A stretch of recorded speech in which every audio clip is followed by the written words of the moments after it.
pretty good.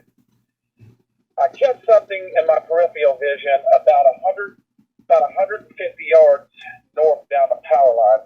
It just looks black, whatever it is. And it looks like it's on all fours. So the first thing I'm thinking, oh, wow, that's a bear. It's a black bear. We have black bear down here. We don't have an abundance of them, but I have caught black bear on my trail cams, and they usually have that orange collar on where they released them. One of them kind of deals. That's what I thought it was.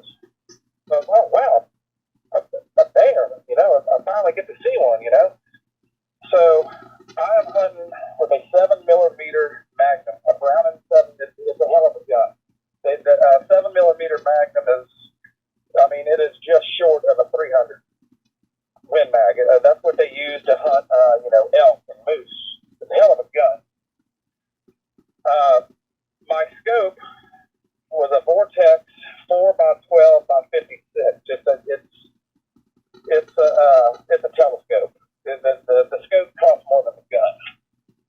So I start looking at this thing, and by the time I crank down on it, this thing is sitting down now. It was on all fours.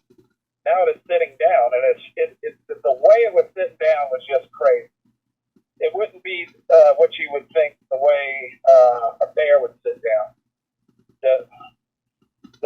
Just the shape was something off about it. So I really bear down on this thing, and the first thing I noticed was the hair on its back. It was different.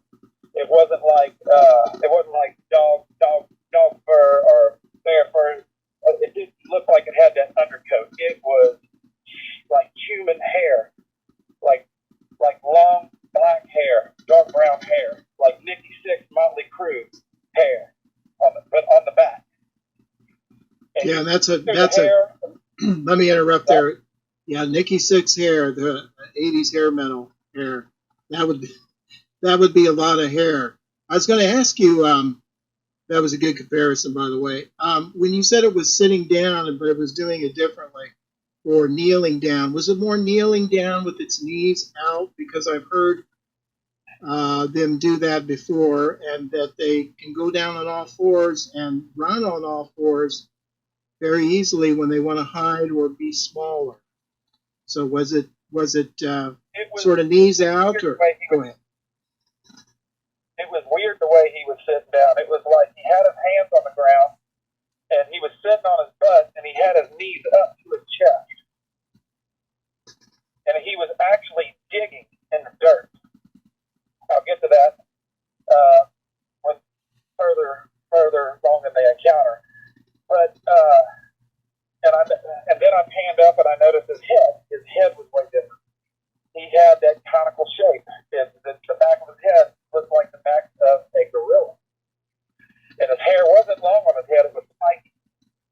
Really spiky. There was a point, and he never would it was like he was doing the same thing I was doing. Like he was facing west, looking dead west, but he was digging in the ground. There was a point where he turned his face a little bit. I'm looking at all this through my scope, and I'm freaking out. I don't know what it is. I don't know if this is somebody playing a trick on me. I don't know if this is a gorilla. There's no zoos in town. There is no town. The closest town is 30 miles away. I'm in the middle of nowhere. I'm in the middle of vast forest. I noticed the back of his head, and he turned his head a little bit, and that's when I really got creeped out a little bit. I seen one of his eyes, and his eye it was just like there was no light in his eyes. It was just like jet black, no whites, no nothing, just like almond-shaped shark eyes. It was like he was looking. I'll get to it. So he turned his face a little bit more, and that's when I got to see the side of his nose. It wasn't what I was looking for. I was starting to think gorilla. But then I seen the hooded nose, the side of the hooded nose, and I know that a gorilla, their nose looked like somebody punched their face in. It's like a flat, smashed nose, what a gorilla has. Right. He didn't have that. He had a hooded nose,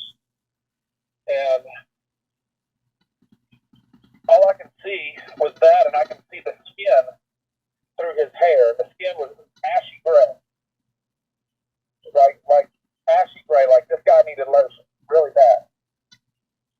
He's looking around, and I just freaked out, man. Out of pure panic. I don't. Bigfoot's not coming to me yet. I'm starting to question my sanity. Out of pure desperation, I yelled at him. I said, "Hey," but really loud. "Hey!" And Don, when I did that, it was like all in one motion. This guy was he had to be 700 or 800 pounds, this guy, I'd say, at least. When you think of a big man sitting down on the ground like that, he's going to have to roll over on the side a little bit, go to his knees, and then step up. This guy, all in one motion, popped up on 2 feet. It's like he did something with his arms, put his hands flat on the ground, and just popped up on the 2 feet like it was nothing. And he screamed. That was the very first thing he did when he went to his feet. He screamed, and it was so loud. I was 150 yards away, and it reverberated my whole body. It just goes to show you the lung capacity and the vocal capacity that they have. I thought that part was interesting, too, about how you said, well, you didn't believe in cryptids and Bigfoot, but your mind couldn't compute. It had to adjust on what you were seeing because it was something you didn't believe in. That's absolutely correct. When he screamed, it was almost like a lion roar, an elephant, and think of the biggest man on earth, like one of them big dudes out of Iceland, all in one, just screaming as loud as they could. But it was even louder than that, man. It was like being next to a train. You know how a train rumbles your body? Yeah, it has a low bass vibration to it you can feel in your body. Yes. Yeah. So he's freaked out, and he starts pacing, and he's like walking in an oval shape, about 30 yards, 40 yards oval shape. He's walking, he's scanning, he's looking all in the trees, he's looking down the power line, north and south. That's why I asked you to say he didn't know I was there. I'll get back to that.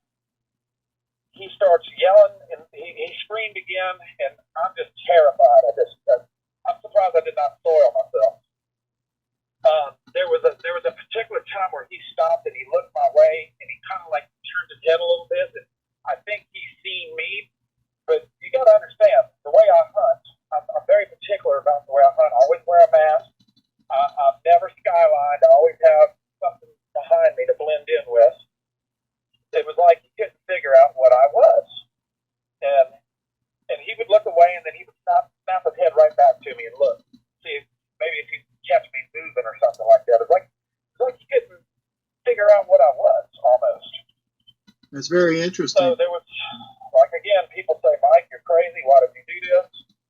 When he looked at me again, I just waved at him. I said, "I'm right here." When I did that, a lot of times when you see Bigfoot encounters, like a live one, it's like even Patterson Gimlin, always one walking away or jumping in the woods real quick because they don't like to be seen. This guy didn't do that. This guy walked straight to me. This guy had no fear whatsoever. And I can remember he started walking up, and I said, "Oh my God, he's coming." And I looked down at my gun and I unbolted just to make sure I had one in there, you know. It was in there, and I slid the bolt back in, and I looked up, and he covered 100 yards in a matter of 4 seconds. The walk was really freaky. Before I looked down at my gun, I was saying to myself, "Oh my God, he's coming." The way he was walking was just crazy. It was like the motion was like he was on a pair of snow skis. It was almost like he was floating to me. And his head never bobbed up and down. It just stayed straight with him the whole time. He gets about 50 yards, and he looks at me, and I look at him, and he walks east and then shoots straight back to me and got about 30 yards away. He would never get any closer, and he'd never get any. It was like we